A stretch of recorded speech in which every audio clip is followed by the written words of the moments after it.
Yo, what's going on, guys? Welcome back to the channel. Hope you guys enjoyed the video today. We're going to go through State of Origin Game 3 and how the Blues got over the top of my Maroons 24-10 in a core stadium at Sydney. Basically, I got no notes in this game. Basically, it's all running off what I saw and all off my memory. But I got a good view on this game. I watched this game a couple of times over, and I want to give you a couple of thoughts because there's a couple of really massive talking points after this game. So I hope you guys enjoyed the video. If you do, please make sure you like and subscribe down below, and let's get straight into the video. So first of all, I just want to give all my credit to the Blues in this game. They came out with a whole lot of energy. They really did want it more than Queensland. They outplayed Queensland a whole lot of key moments in this game, and a lot of the credit goes to how they've actually looked and turned around their attack in this game.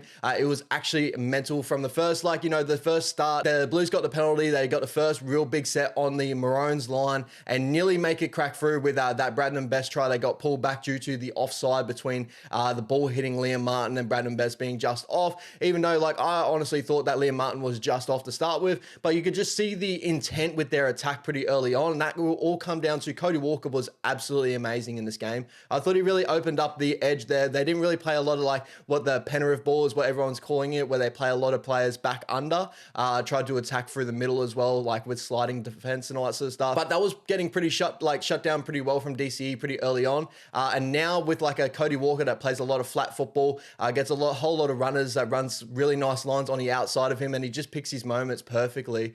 We really did see the DCE not pick his moments too well defensively, and sometimes he can get himself caught out, and it was pretty much the big worry to start Origin with all the Queenslanders and all that sort of stuff. I think we all agree that DCE's edge is definitely an edge that we do struggle on. To be honest, overall, I didn't think DCE had his best game in this one. Probably his worst game out of the whole series in this one. I thought actually DCE's series in general, because I don't want to harp on it too much, but I thought DCE's series in general was probably the best series I've seen him play. But this game, he didn't really show enough that was just to take the win off the Blues here. But again, I got to give all credit to the Blues. They ran some really nice lines off that edge. Liam Martin starting on that side was amazing for you guys. Cam Murray through the middle was just so hard to stop. He's quick platables, and just the consistency in his game is just mental. I think one of his first runs, he just came off his left foot, left Tino for Asul Mala'awi on the dirt, and it was just it just showed in this game. They just had these moments in them that were looking really, really good.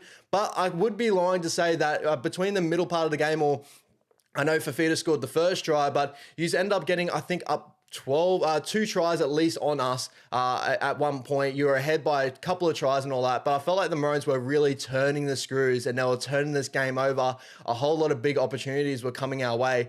But I feel like the biggest thorn in our side, someone that I feel like is going to go really unnoticed in this series, overall, I thought it was Stephen Crichton. I thought Stephen Crichton had some massive moments in this game. Obviously, we all know the big intercept that happened a little bit later on with a couple of really nice plays where Harry Grant got out a hooker, and just a big intercept from Stephen Crichton. It could have gone either way there. If it touched the Hammer's hands on that edge, Hammer's taking that all the way to the house. We've seen that in the series. We even saw a part of that in this game with the Hammer with the nice grubber to himself to score that really nice try. But I just want to credit Stephen Crichton. Defensively, he was amazing on that edge in moments. He had a really nice hit on the Hammer getting up smiling and all that sort of stuff. But just some big moments on that edge really just changed the momentum of this game, and it happened with a whole lot of moments. I thought, Brian Toto is just a tank out of the back end. I thought, honestly, if you want to take the Blues as a collective in the series, I honestly thought the Blues' best player in the series was Brian Toto. I thought Brian Toto was absolutely amazing. We couldn't stop him off obviously kick chases and all that sort of stuff, but it's basically coming off of the hooker, coming out of our own end. He was just starting their sets up so nicely and just finds his front every time. Also, I want to give credit where credit is due. Now, I feel like after this game, maybe people will look at the series for Teddy overall as overarching. I didn't think Teddy was amazingly bad in this series. I do still feel and I feel a lot of this is going to gloss over what happened in the series and all that sort of stuff, is basically that I feel like the new evolution of football is really starting to happen. And I feel like it also we really saw it on the Queensland's end of football as well, where we had AJ Brimson out back. I feel like a lot of our moments, our key pieces and all that sort of stuff didn't really go plan due to not having Walshy. Walshy, I feel like does finish those sets a little bit better on out the back plays and all that. And AJ, even though I rate him highly, he's such a great fullback. And I feel like if we had a full series with AJ out back and we can figure out our game plan around him, we would have figured something out there. But AJ for me is just the Queensland version of a Tedesco. Does a whole lot of work for the middle. His run yardage is just amazing. He tackle breaks. He just bumps off tackles really well. And even though when he was playing 6 for the Titans, his ball playing is very nice, but I wouldn't say it's to the level of a Reece Walsh. And I feel like just Reece, when he picks his moments on that edge, he just hits a whole new speed on that side. So I feel like that was a big key missing for the Maroons. But then again, it's not going to take away for any of our performance here. I actually thought we performed decently well. We had a couple of characteristic errors, but I do also feel like we do miss out that we had the Hammer nearly scoring a try where he knocked the ball on. We had Val nearly scoring a try where he knocked the ball on over the line. We also had moments where Xavier Coates nearly pulled something out of his ass with a kick out of the end. And we did see in moments in this game, DC overcalling Munster in a very key part of the game where I did feel like we needed Munster to have the ball. We saw every time that Munster took the ball on like a 5th or 4th tackle, something really happened. And there was a key moment there, I think about 20 minutes. It was after the second half and probably about 20 minutes in to like 10 to 15 to go. DC was overcalling Munster a couple of times. You could see Munster pretty, he's throwing his hands up in the air and all that sort of stuff. And DCE just, not getting the best options each and every time. A couple of times he did, but I just feel like that extra key piece to happen and where everything was happening was on Munster's edge. And we all know in this series that whenever Munster wanted the ball and got the ball, something really did happen. So I felt like we did miss the mark a little bit there. But I really do want to give credit to the Blues here. I feel like their energy really came out different. Their football flowed so much better. Had players like Fox who were pretty much didn't do much during this whole series, really come out of his shell due to the change of game plan. And it's the reason why you pick Fox on that edge.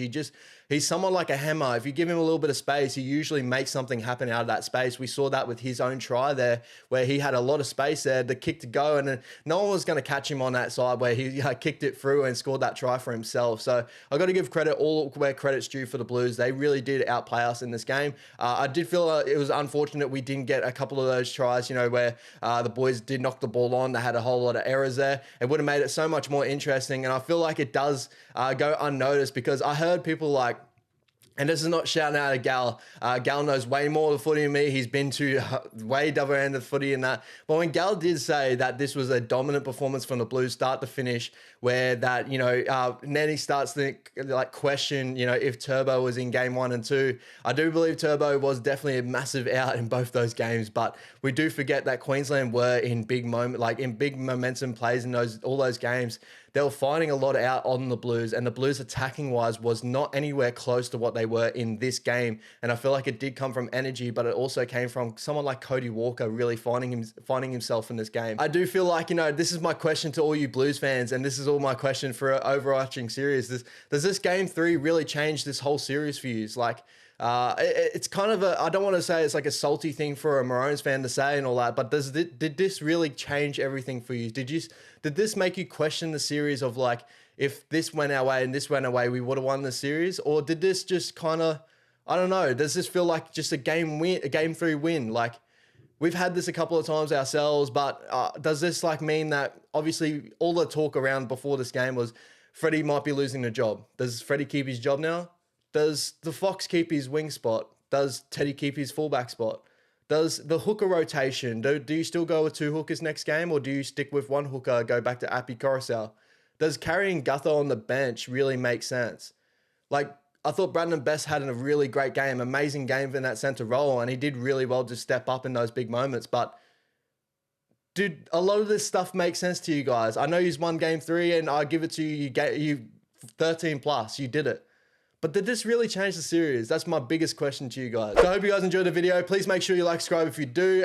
Just a couple of questions out there. But then again, all credit to you guys. I felt like you played amazing that game 3. I'm really excited for next year's series. Latrell back. Cody Walker, if he keeps that spot, it's just going to be mental to see what the Blues come out with next year and what the Maroons can come out with Reece Walsh coming back, and who else can maybe take good positions here. If Fafita maybe gets more time, I feel like it's going to be an amazing series next year. I'm really confident that we'll do really well, but I'm also now confident that the Blues hopefully will find themselves and will be very, very good, especially with the Latrell back in this lineup. I'm really excited for these games. So hope you guys enjoy. Comment down below your thoughts. Take it easy. Peace out.